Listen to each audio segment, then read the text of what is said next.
लेकिन आगे चलते हैं, सुमित पोद्दार को शामिल करते हैं अपने बातचीत में। मेरे काबिल दोस्त और तिकोना कैपिटल के फाउंडर सुमित हमारे साथ जुड़ रहे हैं।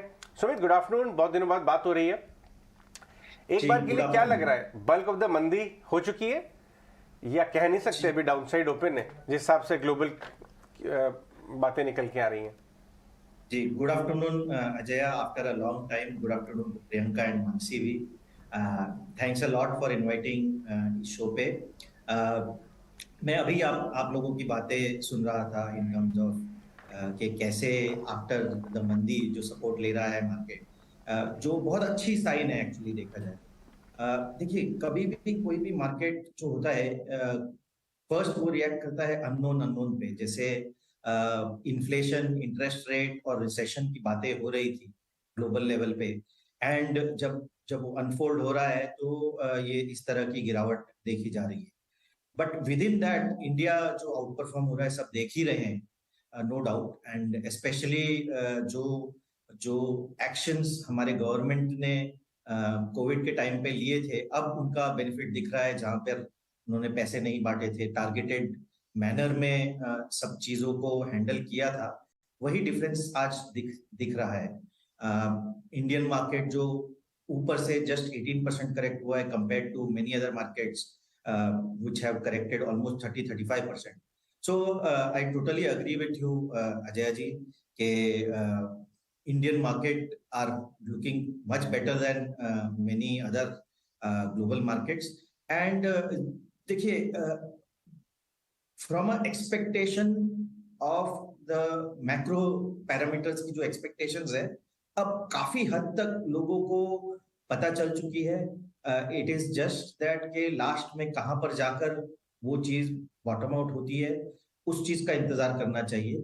And as as we discussed कि भाई India is placed far better. सब लोग यही देख रहे हैं कि इंटरेस्ट रेट कब पीक आउट हो और इन्फ्लेशन जो है पीक आउट हो, एंड उससे रिलेटेड कमेंट्रीज जो आना चालू करे।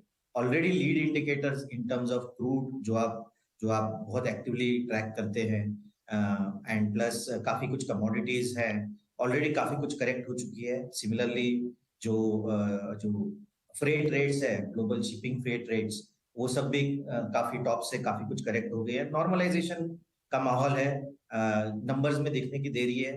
तो नेक्स्ट 1-2 महीने में ये सब जो है by end of the year काफी कुछ क्लैरिटी आएगी कि नेक्स्ट ईयर क्या रहेगा। But within that we are definitely, जैसे आपने बताया, we are not too far from the bottom. Sumit, एक और बात मैं आपसे करना चाहूंगा। Mid cap hmm. BSC mid cap small cap index लेके आई डायरेक्टर साहब। जो mid cap end of the market होता है, मिड कैप स्मॉल कैप भी, इनफैक्ट एसएमई भी, लेकिन एसएमई के बारे में बात नहीं करेंगे, वो जी रियल इंडिया है। काफी हद तक वो डोमेस्टिक इकोनॉमी लिंक्ड इंडिया है। अब मैं जब mid cap small cap company से बात करता हूं तो मुझे जी हाँ कॉशन है, क्योंकि अभी 2 साल पहले बहुत जोर की एक मार झेल के वापस आए। लेकिन जो फीडर इंडस्ट्रीज हैं, अलग अलग दूसरी इंडस्ट्री में सीमेंट को सप्लाई करते हैं, बड़े बड़े पार्ट्स और इस तरह की फीडर इंडस्ट्रीज है, वहाँ से सेंस आ रहा है कि अभी तक तो स्लो डाउन का बहुत बड़ा खतरा नहीं है, बट शायद आगे चल के cautious.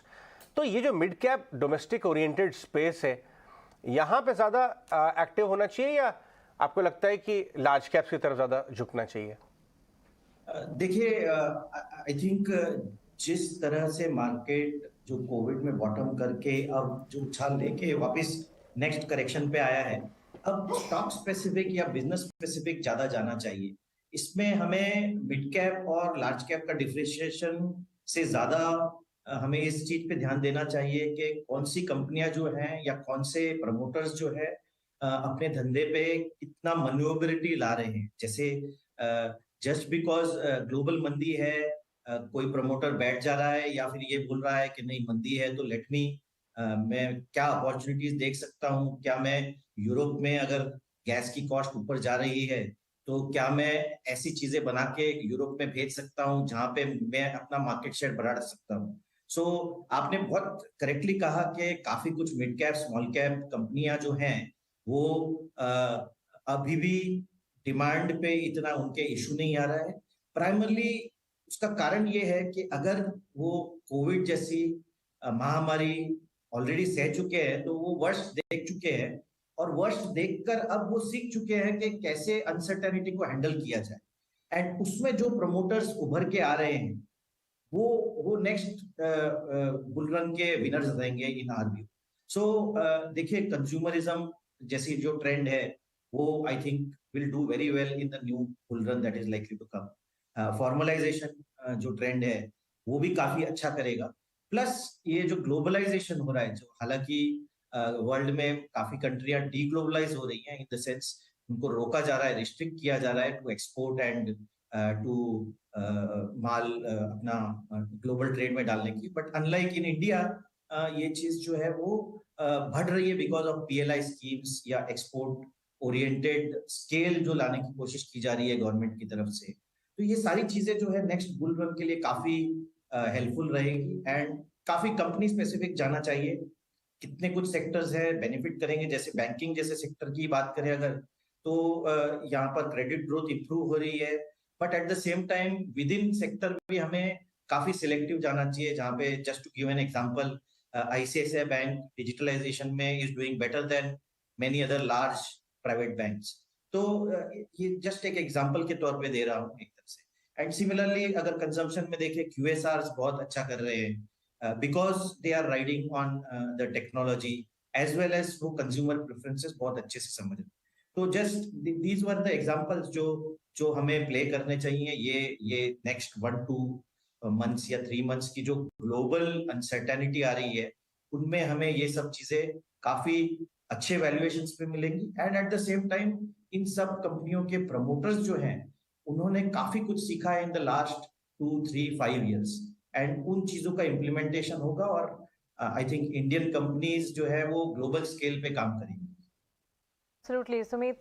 Hi, good afternoon. Mansi this side. You're absolutely right. Consumption theme को play out करना चाहिए. Sector specific moves काफ़ी अच्छे नज़र भी आ रहे हैं, और consumption theme की जहाँ बात चली है, mid cap, small cap में भी कई सारे मौके बनते हुए दिख रहे हैं। थोड़ा सा और डीप डाइव अगर करें, अभी हम बात कर भी रहे थे ऑटो एंसिलरी की, इन्हीं के साथ साथ होटल स्टॉक्स भी हैं जो कि आने वाले दिनों में इट्स डेफिनेट की पेंट अप डिमांड का फायदा उठाएंगे। क्या लगता है इट्स टू अर्ली, या कह सकते हैं करेक्शन का वेट किया जाए, क्योंकि ये स्टॉक्स काफी चल गए हैं, और अगर हाँ तो फिर आज का दिन या इन दिनों जहां पर इतनी वॉलेटिलिटी है, क्या एंट्री अपॉर्चुनिटी इसे समझा जाए, क्योंकि बाजार में उतार चढ़ाव जरूर है। जी मानसी, आपने एकदम परफेक्ट सेक्टर्स पकड़े हैं जहां पर डिमांड मोमेंटम काफी अच्छा है। एंड ये डिमांड मोमेंटम आफ्टर लाइक काफी सालों के बाद आ रहा है।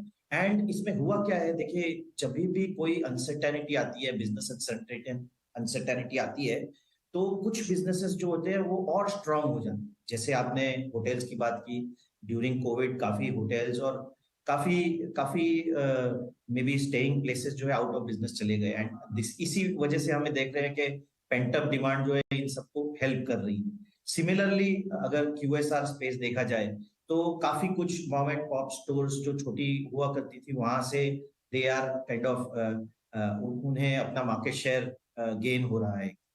तो सेम ये चीज जो है ग्लोबल लेवल पे होगी, जहां पर अगर ग्लोबल लेवल पे रिसेशनरी ट्रेंड्स दिख रहे हैं, डेवलप्ड वर्ल्ड में जो मैन्युफैक्चरिंग कंपनीज, जैसे आपने ऑटो एंसिलरीज का बात किया, ये सब will face a bit of an issue. And यहाँ की कंपनियां जो हैं, जो export oriented auto ancillary companies है, they can start gaining. And specially जो ईवी ओरिएंटेड चीजें आ रही है, इसमें ये होगा कि ग्लोबल लेवल कंपनियां will start tying up with the Indian export oriented auto एंस कंपनीज। सो बिल्कुल सही आपने कहा। एंड मेरे हिसाब से ये 3 महीने काफी अच्छे रहेंगे इनको एक्यूमुलेट करने के लिए।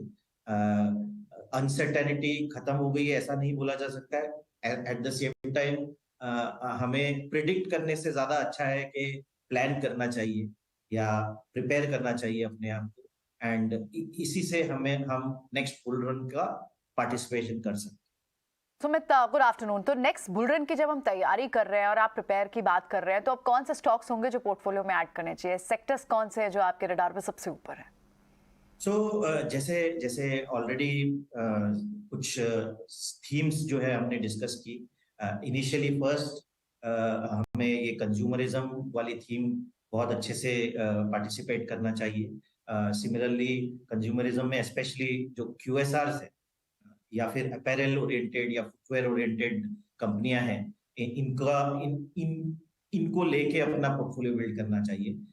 Just to give a bit of a disclosure, काफी कुछ हमारे क्लाइंट्स ये ऑलरेडी होल्ड करते होंगे और हम इनको एडवाइस करते होंगे। हम we are SEBI registered investment advisors, so from that perspective QSRs हो गए कंजम्पशन ओरिएंटेड थीम्स में।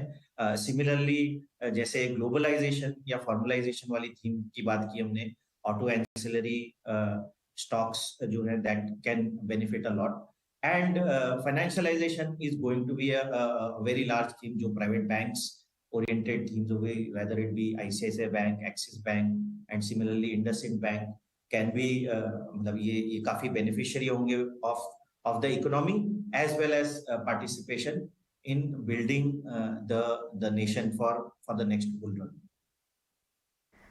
Absolutely. And ये सारे थीम्स जो हैं, हालांकि हम HNIs को एडवाइस कर रहे हैं, ये थीम्स हमारे स्मॉल केसेस पे भी अवेलेबल है जिन थीम्स की मैंने बात की, एंड इसका आपके दर्शक रिटेल लेवल पे भी इस चीज का फायदा उठा सकते हैं।